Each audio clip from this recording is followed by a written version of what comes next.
নমস্কাৰ, মই কস্তুৰী বৰা। আপোনালোক সকলোকে স্বাগতম জনাইছোঁ কুহিপাত PhD গোটেইকেইটা প্লেটফৰ্মলৈ।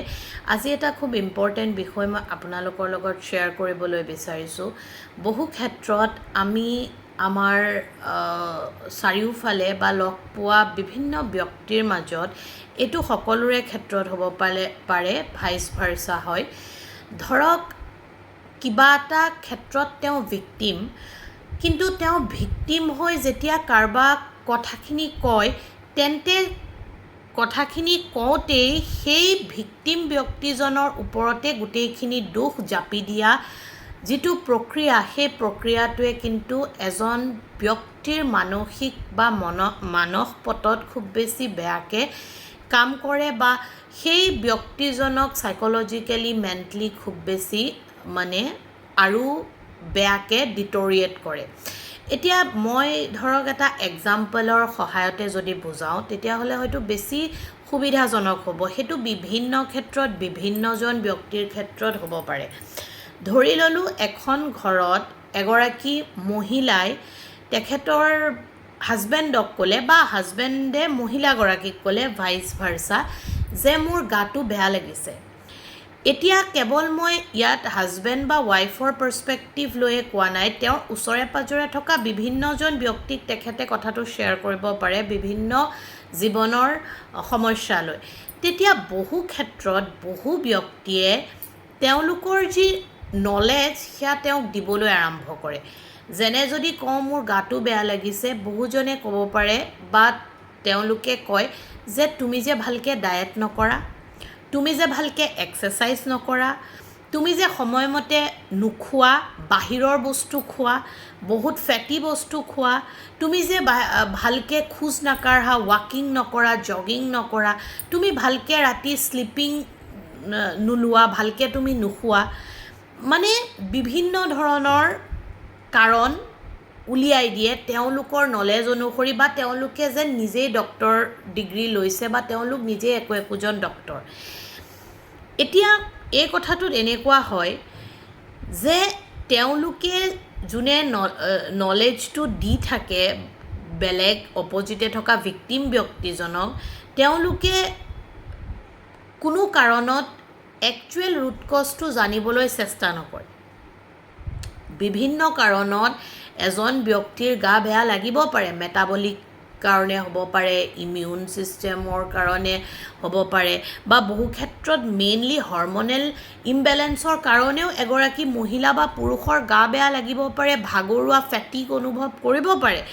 কিন্তু সেইখিনি সময়তে যদি ষ্ট্ৰেছ আছে বুলি ভিক্টিম ব্যক্তিজনে ক'লে লগে লগে কৈ দিয়ে মেডিটেশ্যন কৰি লোৱা, চিন্তা বহুত আহিছে বুলি ক'লে কয় অ'ভাৰথিংক নকৰিবা, বিভিন্নটা নলেজ প্ৰভাইড কৰি দিয়ে যেন তেওঁলোক সেই ডিপাৰ্টমেণ্টৰ একোজন ডক্টৰহে। কিন্তু কেতিয়াবা এজন ব্যক্তিৰ মানসিক অৱসাদ বা শাৰীৰিক অৱসাদেই নহওক কিয়, তাৰ পিছত বহুত কাৰণ থাকিব পাৰে। যেনে এটা বিশেষ কাৰণ হ'ব পাৰে যে বহু ক্ষেত্ৰত সেই ব্যক্তিজনে নিজকে অকণ সময় দিব বিচাৰিছে, কিন্তু তেওঁ সেই সময়কণৰ আহৰি পোৱা নাই। বহু ক্ষেত্ৰত এজন ব্যক্তিৰ শাৰীৰিক অৱসাদ হয় বা শাৰীৰিক বিষ বা বিভিন্ন কাৰণত মানসিক চিন্তা বাঢ়ি যায়।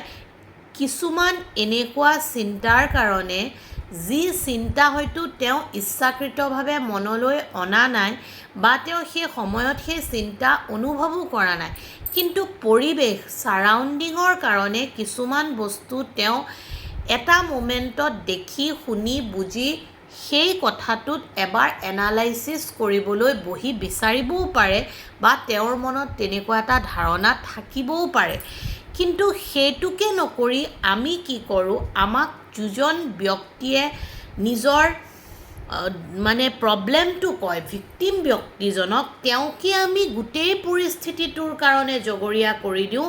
লাগিলে সেয়া তেখেতৰ ডায়েটৰ ফালেই চকু ঘূৰাই চাবলৈ তেওঁক এডভাইচ দিয়া কথাটোৱে নহওক কিয়, তেওঁ খোজ কঢ়াই নহওক কিয়, তেওঁ এক্সাৰচাইজ কৰাই নহওক কিয়, তেওঁ শোৱা কথাই নহওক কিয়, বা তেওঁ নিজে মেডিটেশ্যন য়োগা নকৰাৰ কথাই নহওক কিয় বিভিন্ন ক্ষেত্ৰত আমি তেখেতক আঙুলিয়াই দেখাই দিওঁ, যিকেইটা আমাৰ চ' আমি গোটেই চব ফালে শুনি থাকোঁ, এইকেইটা প্ৰব্লেম হাইলাইট কৰি কৈ থকা যায়, কিন্তু একচুৱেলি ৰুট কজ সেইটো নহ'বওতো পাৰে।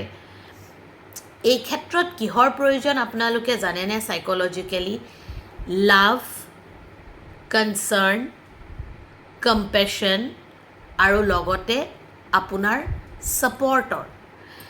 ধৰি ল'লোঁ এনেকুৱা এটা কণ্ডিশ্যনত কোনোবাই যদি তেনেকৈ আপোনাক কয়ো, তেতিয়াহ'লে আপুনি তেওঁক প্ৰথম এম্পেথি শ্ব' কৰি পেলাই আপুনি তেখেতক প্ৰথম ক'বহে লাগে যে হয় তোমাৰ সঁচাকৈ ষ্ট্ৰেছ বহুত, তুমি কাম বহুতকৈ কৰি আছা, নিজলৈ সময়ে দিব পৰা নাই, অলপ নিজক সময় দিয়া, ব্ৰেক লৈ লোৱাচোন।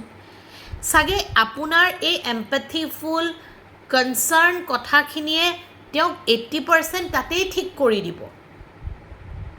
হয়তো তাৰপিছত যদি আপুনি ফিজিকেলি তেওঁক ছাপৰ্ট কৰিব গুচি যায়, তেতিয়াতো আৰু ক'বই নালাগে, তেওঁ 100% ঠিক হৈ উঠি যাব।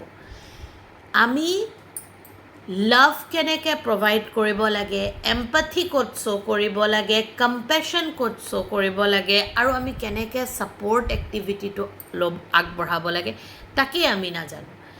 ইয়াতকৈও ডাঙৰ কথা, বহু ক্ষেত্ৰত ভিক্টিম ব্যক্তিজনক দোষাৰোপ কৰাই নহয়, বহু ক্ষেত্ৰত তেওঁ কিবা এটা বস্তু খেলিমেলি হ'লে বা খেলিমেলিকৈ কথাটো প্ৰেজেণ্ট কৰা অনুভৱো কৰিলে বহুত ব্যক্তিয়ে কৈ দিয়ে যে তুমি কথাটোৱে মেনেজ কৰি ক'ব জনা নাই, তোমাৰ মেনেজমেণ্ট স্কিলৰে প্ৰব্লেম আছে, তুমি ভালকৈ কি ক'ব বিচাৰিছা সেয়াই বুজিব পৰা নাই।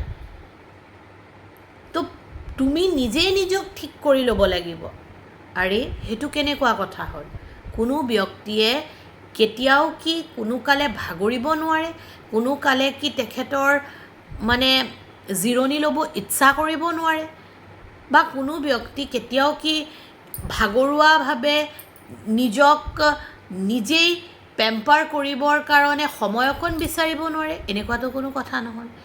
এইবোৰ আচলতে এটা মানে সৰু বস্তু, কিন্তু ফাৰ্ষ্ট বিগিনিং ষ্টেপ হয় আমি মেণ্টেলি নিজকে টৰ্চাৰ কৰা বা বেলেগৰ এই ধৰণৰ কথাবোৰ শুনি আমি আৰু নিজকে ফ'ৰ্চ কৰি নিজকে ষ্ট্ৰেংথ প্ৰুফ কৰাৰ কাৰণে।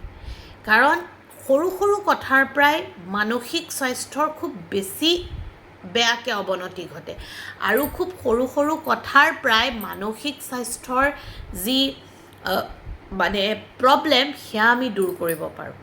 কিন্তু তাৰ কাৰণে আমি নিজে জানিব লাগিব যে আমি কেনেকৈ কি ডেলিভাৰ কৰি আছোঁ আৰু কাক কি ৱেত আমি বস্তুখিনি প্ৰভাইড কৰি আছোঁ।